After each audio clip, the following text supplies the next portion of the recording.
12 जून 2025 दोपहर के 1:10 पर AI 171 का scheduled take off for Gatwick London from Ahmedabad international airport.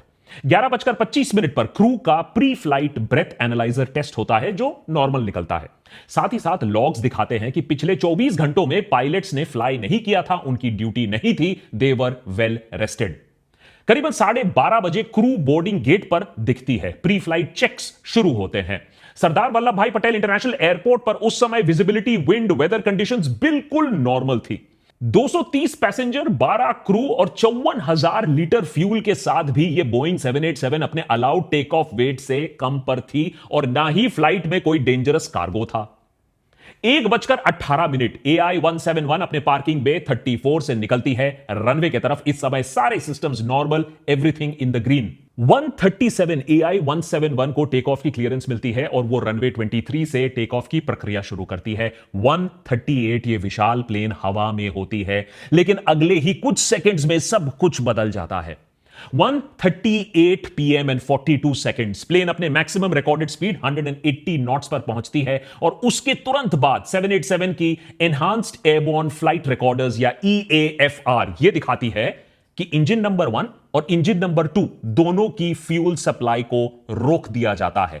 दोनों पायलट्स के बीच में स्थित जो फ्यूल कट ऑफ स्विचेस होती हैं वो रन से कट ऑफ पोजीशन में आ जाती हैं और यह होता है सिर्फ 1 सेकंड के अंदर अंदर।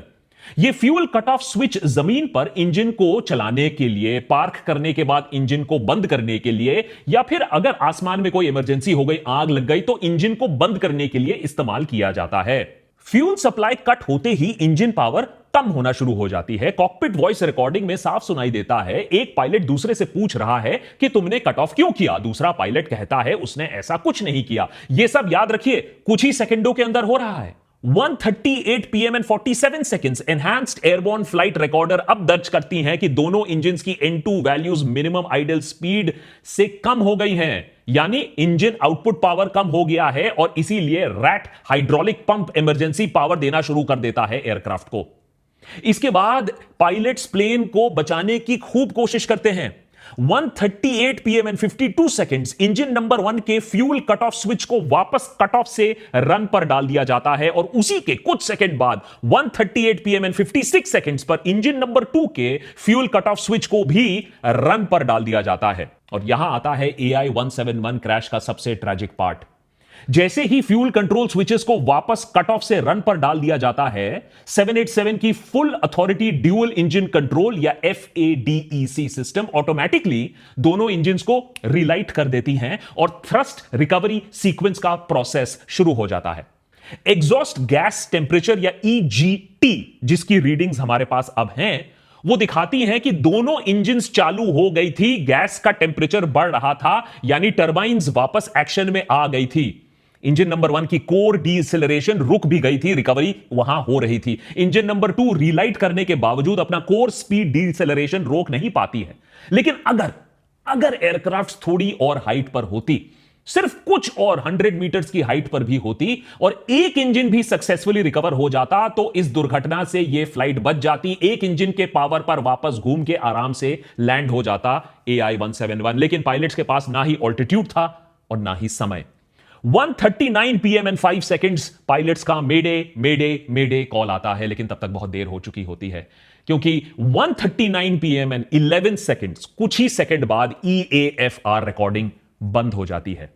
AI 171 एक आग का गोला बन जाती है। कुल मिलाकर 270 जाने जाती हैं। Worst disaster in the history of Indian aviation. AI 171 के क्रैश के 1 महीने बाद सरकार ने अपनी चुप्पी तोड़ी है और वो भी बिना किसी प्रेस कॉन्फ्रेंस किए, बिना किसी सवाल लिए एक प्रिलिमिनरी रिपोर्ट जारी कर दी गई है। और हुआ यह है इससे सवाल और अफवाहों का सिलसिला और बढ़ गया है। खासकर कि 787 की दोनों इंजन्स की फ्यूल सप्लाई किसने और क्यों काटी। फ्यूल कट ऑफ स्विच कोई खिलौना नहीं है, इसको लेकर बहुत अफवाहें चल रही हैं। इसे ऑफ या ऑन कोई बच्चा नहीं कर सकता है। स्विच को अपने ग्रूव से उठाकर, ग्रूव से हटाकर फिर उसको चेंज किया जाता है। यह एक स्प्रिंग लोडेड स्विच है और इसके पास गार्ड रेल्स भी होते हैं जिससे कोई गलती से भी इसे छू ना दे। कमर्शियल एविएशन के इतिहास में लोग अभी पन्ने उसके टटोल रहे हैं कि कहीं देखें ऐसा कभी भी हुआ है इतिहास में कि दोनों स्विचेस गलती से कट ऑफ हो गई हो, और वो भी याद रखिए 1 सेकंड के अंदर अंदर। ये बहुत क्रिटिकल पॉइंट है, जो लोग ये कह रहे हैं कि ये ह्यूमन एरर हो सकता है। कॉकपिट वॉइस रिकॉर्डर में भी पायलट को सुना जा रहा है, वो पूछ रहा है, सरप्राइज्ड है कि तुमने कट ऑफ क्यों किया। जवाब में आ रहा है मैंने ऐसा नहीं किया। इसी हैरानी और कंफ्यूजन को western media pilot error already बुला रही है, लेकिन यह उतना ही एक सॉफ्टवेयर एरर और हार्डवेयर एरर भी हो सकता है। हैरानी की बात यह है कि प्रिलिमिनरी रिपोर्ट का मेन उद्देश्य होता है कि कहीं और ऐसा कोई और इंसिडेंट ना हो जाए, दूसरे को लोगों को सचेत किया जाए कि कोई और एयरक्राफ्ट सिस्टम एट फॉल्ट ना हो। लेकिन फिर भी इस प्रिलिमिनरी रिपोर्ट के बाद इस स्विच के मामले को लेकर कोई और वार्निंग जारी नहीं की गई है, कोई और एक्शन नहीं बोला गया है। बस ये लिखा गया है at this stage of investigation there is no recommended actions for Boeing 787-8 and और अदर जीई इंजन्स। लेकिन क्या ये नो एक्शन रिक्वायर्ड और ये जो पूरा एजेंडा है कि पायलट एरर इसको दिखाया जाए, इससे कोई अहम गलती को छिपाने की कोशिश हो रही है? क्या इन्वेस्टिगेटर्स फिर से वही गलती कर रहे हैं जो 737 मैक्स के साथ किया था? याद है वो एमकैस सिस्टम, वो जानलेवा सिस्टम जिसके बारे में बोइंग को मालूम था, कुछ इन्वेस्टिगेटर्स को भी मालूम था, लेकिन चुप्पी साधी जब तक एक और क्रैश ना हो गया। उसके बाद यह चुप्पी वहां टूटी थी। देशभक्त पर हम यह नहीं कह रहे हैं कि पायलट एरर हो ही नहीं सकता, 0% चांस। जो फैक्ट्स हैं हम आपके सामने रख रहे हैं। इनफैक्ट अगर आपको याद हो सीडीएस बिपिन रावत के चॉपर क्रैश केस में 24 घंटों के अंदर अंदर हमने बोला था यह पायलट एरर हो सकता है, और उसके बाद खूब गालियां भी हमें पड़ी थी, लेकिन अल्टीमेटली वही चीज निकला था। बात यहां पायलट एरर इमीडिएटली बोलने की नहीं है, बात यह है कि यहां ऑलरेडी वार्निंग साइंस थे, लेकिन हम उन वार्निंग साइंस को देख नहीं रहे हैं। क्योंकि जब खरबों अरबों डॉलर की कंपनी की रेपुटेशन की बात हो, जो कि ऑलरेडी तार तार हो रही है बोइंग की, तो उस समय पायलट को दोष देना काफी आसान रास्ता होता है निकलने के लिए। प्रिलिमिनरी रिपोर्ट ने साफ कर दिया है कि फ्यूल कंटामिनेशन नहीं है, फ्लैप सेटिंग्स 5 डिग्री पर सेट थी, वो भी नॉर्मल है, गियर डाउन उस समय के लिए भी नॉर्मल है, कोई बर्ड या वेदर इशू उस समय नहीं था, पायलट्स के क्रेडेंशियल्स क्लियर हैं, मेडिकली वो फिट थे और 787 में तजुर्बा रखते थे दोनों, और AI 171 अपने वेट और बैलेंस लिमिट्स के दायरे में थी। तो जब सिंपल कारण नहीं मिलता है तो पायलट्स को ब्लेम कर दो या कॉन्स्पिरेसी थियरीज को टेक ऑफ करा दो, जैसे जंप सीट पर तीसरा कोई कॉकपिट के अंदर था जिसने वो स्विचेस फ्लिप कर दी हो, या ये सैबोटाज हो सकता है, या पायलट सुइसाइड हो सकता है, वगैरह वगैरह। लेकिन एक कारण है जो ये गुत्थी सुलझा सकता है, लेकिन हम उस पर शायद फोकस नहीं कर रहे हैं। सबसे कोर मुद्दा अभी यही है कि EAFR कंफर्म करता है कि switches moved from run to cut off, माने फ्यूल सप्लाई कट हुआ है, यह हमें मालूम है। लेकिन याद रखिए यह रिपोर्ट हमें यह नहीं बताती है कि यह मैकेनिकल फेलियर था, इलेक्ट्रिकल इशू था, या सॉफ्टवेयर एनोमली था। याद रखिए कॉकपिट के अंदर कोई कैमरा नहीं है जो हमें यह साबित करके दिखा दे कि किसी पायलट ने यह काम किया था, जानबूझकर या एक्सीडेंटली इसे ऑफ किया था। हमें यह मालूम है कि पोजीशन ऑफ पर गया था, कैसे क्यों नहीं मालूम है। ये जो प्रिलिमिनरी रिपोर्ट है यह हमें यह नहीं बताती है कि क्या यह ऑफ पोजीशन किसी और चीज के वजह से हो सकता है।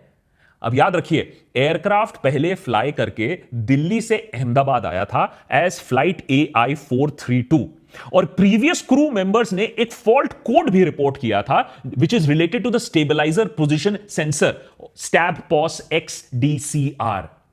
अब स्टेबलाइजर सेंसर इशू था, AI कहता है कि हमने उसको फिक्स कर दिया था, ट्रबल शूट कर दिया था, लेकिन सवाल यह है कि जब प्लेन में एक सेंसर में प्रॉब्लम थी तो क्या दूसरे कहीं सेंसर में या स्विच में प्रॉब्लम नहीं हो सकती है? और यही आती है कोर मुद्दा 17 दिसंबर 2018 का FAA special airworthiness information bulletin. आप ये बुलेटिन पढ़ेंगे तो चौंक जाएंगे, क्योंकि कितनी क्लियरली ये बात यहां लिखी गई है, और मैं यहां कोट करना चाहूंगा। The Boeing company received reports from operators of model 737 airplanes that the fuel control switches, जी हां वही fuel control switches जिसके वजह से ये एयरप्लेन क्रैश किया है 787, these fuel control switches were installed with the locking feature disengaged। अब ये समझिए ये बात कितनी इंपॉर्टेंट है कि ये जो लॉकिंग फीचर है, जो मैंने कहा ना गलती से ये नहीं हो सकता है, the fuel control switch has a locking feature to prevent inadvertent operation that could result in unintended switch movement, माने गलती से स्विच मूवमेंट हो सकता है और fuel supply cut off position change हो सकता है। If the locking feature is disengaged, माने अगर ये फीचर नहीं है स्विच में, या स्विच में ये गलती है, काम नहीं कर रहा है, the switch can be moved between two positions without lifting the switch during transition and the switch would be exposed to the potential of inadvertent operation. और ये जो गलती से ऑन ऑफ ऑपरेशन हो सकता है, इसका कॉन्सिक्वेंस क्या होगा? नहीं, आपके घर में ट्यूबलाइट नहीं जल जाएगी। इसका कॉन्सिक्वेंस ये होगा कि in flight engine shut down कर जाएगा, फ्यूल जाना बंद कर जाएगा। अब इसमें जो इंपैक्टेड लिस्ट ऑफ एयरक्राफ्ट्स है, ऑल्दो ये 737 मॉडल में रिपोर्टेड की गई थी, लेकिन लिस्ट में साफ दर्ज है कि यही स्विच 787 में भी लगाई गई है। तो एयरलाइंस को बोला गया था चेक करो भाई कि आपके ये स्विचेस ठीक हैं या नहीं। लेकिन यही आती है बोइंग की शातिरपना, क्योंकि बोइंग ज्यादा अलार्म नहीं क्रिएट करना चाहता था, रेपुटेशन ऐसे में भी तार तार थी, information was only for recommendation. माने हम तो आपको बता रहे हैं, आप जरा अपने आप चेक कर लीजिएगा, कोई कंपलसरी एक्शन हम आपको नहीं बता रहे हैं। अब इसका मतलब यह है कि कल अगर यही गलती निकलती है कि स्विच में ही प्रॉब्लम था, बोइंग तो हमेशा कह सकता है देखो एयर इंडिया, हमने तो तुमको बता दिया था, अब तुमने चेक नहीं किया, गलती तुम्हारी है। तो इसे प्रॉब्लम अपने पल्ले से झाड़ना कहते हैं। एयर इंडिया, क्योंकि ऑलरेडी काफी प्रॉब्लम्स थे एयर इंडिया में उस समय, उन्होंने अपने प्रॉब्लम्स को इस तरीके से सॉल्व भी नहीं किया, क्योंकि उन्होंने इंस्पेक्शन किया नहीं था, क्योंकि यह एडवाइजरी था, मैंडेटरी नहीं था। वैसे एयरलाइन ने रिप्लेस किया था थ्रॉटल कंट्रोल, इसी एयरक्राफ्ट का रिप्लेस किया था, इंजन बाय द वे भी रिप्लेस किया था। 2019-2023 में थ्रॉटल कंट्रोल रिप्लेस हुआ था, लेकिन यह फ्यूल स्विच कभी चेक या रिप्लेस नहीं किया गया था। तो यह हो सकता है कि पायलट एरर हो, मैं मना नहीं कर रहा हूं, लेकिन ये भी उतना ही हो सकता है कि ये एक स्विच का प्रॉब्लम हो, या तो स्विच का मैकेनिज्म, या तो स्विच के अंदर एक शॉर्टिंग, जिसके वजह से इंजन शटडाउन भी हो सकता है। और यही चीज अब पायलट एसोसिएशन कह रही है इंडिया की, कि आपने ये जो इन्वेस्टिगेशन किया इतनी सीक्रेसी से, आपने हमको कंसल्ट भी नहीं किया, आपने रिपोर्ट भी लीक कर दिया, लेकिन इस बात पर एम्फेसिस दिया कि बॉस पायलट की गलती हो सकती है। इस बात पर आपने एम्फेसिस नहीं दिया कि सर्विसिबिलिटी इशू भी हो सकता है, फ्यूल स्विच का भी प्रॉब्लम हो सकता है। पायलट एक्शन को केयरफुली देखना जरूरी है, लेकिन यह भी देखना जरूरी है कि याद रखिए बोइंग ने हमारे साथ क्या किया है, कितना बड़ा स्कैम किया है। 737 मैक्स को लेकर किस तरीके से सच्चाई को छुपाने की भी कोशिश की गई थी। अब आप बोलोगे लेकिन एक स्विच से इतना बड़ा जहाज जा सकता है क्या?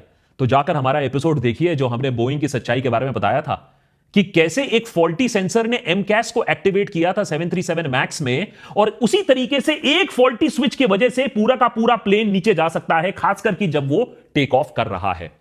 सारे 787 के स्विचेस टेस्ट होने चाहिए, जो कि ये रिपोर्ट बोल रहा है कि अभी कोई एक्शन नहीं लेना चाहिए, और यह भी कि सारा सॉफ्टवेयर ठीक है, सारा हार्डवेयर ठीक है, सारे स्प्रिंग मैकेनिज्म ठीक है। नहीं तो अगर ये नहीं किया गया और इस तरीके से इसको ब्रश अंडर द कारपेट कर दिया गया, तो ऐसा सरप्राइज मत हो जाइएगा कि एक और 787 कल क्रैश कर जाएगा एक स्विच के वजह से।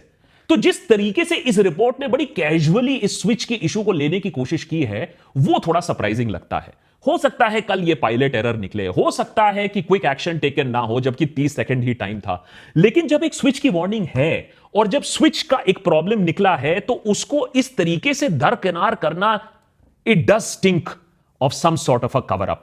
और बोइंग ने कवर अप पहले भी किया है, क्या इस बार भी इस सीक्रेसी की यही वजह है कि इसको इतने क्वाइटली किया जा रहा है, बिना प्रेस कॉन्फ्रेंस किए, बिना अपडेट्स दिए, बस एक प्रिलिमिनरी रिपोर्ट निकाल दिया, पायलट जो मर गया है उसके ऊपर ब्लेम कर दिया, और स्विच की देखी जाएगी जब अगला क्रैश होगा।